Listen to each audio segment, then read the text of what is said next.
ಪ್ರೀತಿಯ ಸಹೋದರ ಸಹೋದರಿಯರೇ ಹಾಗೂ ಮುದ್ದಾದ ಮಕ್ಕಳೇ, ನಾವು ದೇವರಿಂದ ಹಾಗೂ ಇತರರಿಂದ ಅನೇಕ ವರದಾನಗಳನ್ನು ಉಪಕಾರಗಳನ್ನು ಪಡೆದುಕೊಂಡಿದ್ದೇವೆ. ಆದರೆ ನಾವು ಇಂಥವರಿಗೆ ಕೃತಜ್ಞತೆಯನ್ನು ಸಲ್ಲಿಸುವುದನ್ನೇ ಮರೆತು ಬಿಡುತ್ತೇವೆ.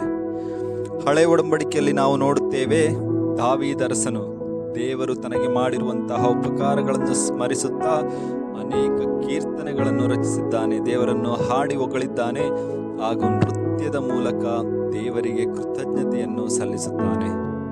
ಶುಭ ಸಂದೇಶದಲ್ಲಿ ನಾವು ನೋಡುತ್ತೇವೆ, ಪ್ರಭು ಯೇಸು ಕ್ರಿಸ್ತರು 10 ಜನ ಕುಷ್ಠ ರೋಗಿಗಳನ್ನು ಗುಣಪಡಿಸುತ್ತಾರೆ.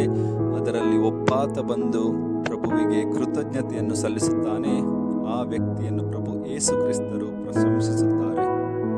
ಪ್ರಿಯರೇ, ಜಕ್ಕಾಯನ ಮನೆಗೆ ಪ್ರಭು ಯೇಸು ಕ್ರಿಸ್ತರು ಹೋಗಿ ಆತನನ್ನು, ಆತನ ಮನೆತನವನ್ನು ಪ್ರಭು ಯೇಸು ಕ್ರಿಸ್ತರು ಉದ್ಧಾರ ಮಾಡಿದ ನಂತರ ಆತ ಮನ ಪರಿವರ್ತನೆ ಹೊಂದುವುದರ ಮೂಲಕ ದೇವರಿಗೆ ಕೃತಜ್ಞತೆಯನ್ನು ಸಲ್ಲಿಸುತ್ತಾನೆ.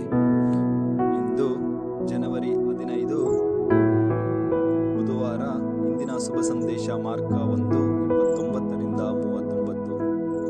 ಪ್ರಿಯರೇ, ಈ ಒಂದು ಶುಭ ಸಂದೇಶ ಭಾಗದಲ್ಲಿ ನಾವು ನೋಡುತ್ತೇವೆ, ಪ್ರಭು ಯೇಸು ಕ್ರಿಸ್ತರು ಪೇತ್ರನ ಮನೆಗೆ ಹೋಗುತ್ತಾರೆ. ಅಲ್ಲಿ ಪೇತ್ರನ ಅತ್ತೆಯು ಜ್ವರದಿಂದ ನರಳುತ್ತಿರುವುದನ್ನು ಕಾಣುತ್ತಾರೆ. ಪ್ರಭು ಯೇಸು ಕ್ರಿಸ್ತರು ಈಕೆಯನ್ನು ಗುಣಮುಖ ಮಾಡುತ್ತಾರೆ ಹಾಗೂ ಆಕೆಯು ಎದ್ದು ಎಲ್ಲರ ಸತ್ಕಾರವನ್ನು ಮಾಡುವುದರ ಮೂಲಕ ದೇವರಿಗೆ, ಪ್ರಭು ಯೇಸು ಕ್ರಿಸ್ತರಿಗೆ ಕೃತಜ್ಞತೆಗಳನ್ನು ಸಲ್ಲಿಸುತ್ತಾರೆ. ಪ್ರಿಯರೇ, ನಾವು ಸಹ ದೇವರಿಂದ ಹಾಗೂ ಇತರರಿಂದ ಪಡೆದಿರುವಂತಹ ಉಪಕಾರಗಳನ್ನು ಸ್ಮರಿಸುತ್ತಾ ನಾವು ಸದಾ ದೇವರಿಗೆ ಕೃತಜ್ಞತೆಯನ್ನು ಸಲ್ಲಿಸುವಂಥ ವ್ಯಕ್ತಿಗಳಾಗಬೇಕು.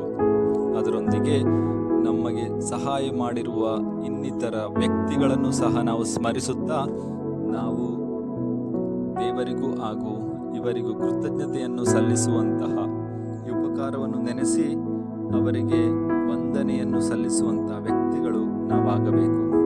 ದೇವರು ನಮ್ಮೆಲ್ಲರನ್ನು ಆಶೀರ್ವದಿಸಲಿ.